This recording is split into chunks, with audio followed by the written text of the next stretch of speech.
সরাসরি নিজ চোখকে আমরা বিশ্ব চ্যাম্পিয়নের খেলা দেখতে পারবো, ঠিক না?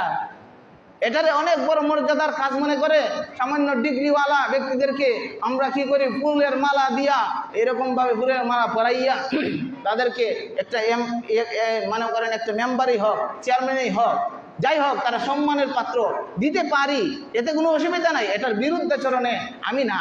কিন্তু বলতেছি আমি, সর্বশ্রেষ্ঠ মহাগ্রন্থ আল কোরআনের হিফজ যে করছে, মহাগ্রন্থ শ্রেষ্ঠ মুসলিম জাতির সর্বশ্রেষ্ঠ কিতাব, সেটাকে বক্ষে ধারণ করেছে, সেটাকে সংরক্ষণের দায়িত্ব নিছে, ওই ব্যক্তি কেন সংবর্ধনা পাবে না? গভর্নমেন্ট থেকে কেন সংবর্ধনা পাবে না? এবং কি জাতি সমাজের পক্ষ থেকে কেন